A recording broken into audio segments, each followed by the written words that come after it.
1/2 inch gap. I had to weld on top of weld on top of weld.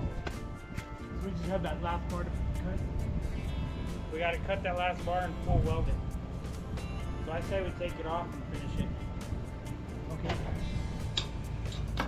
Then there's a couple holes that need to be drilled and blah, blah, blah, blah, blah. Damn, we're running out of sun again and we didn't even put any supports in yet.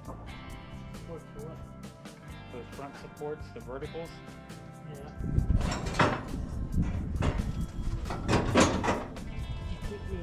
There you go.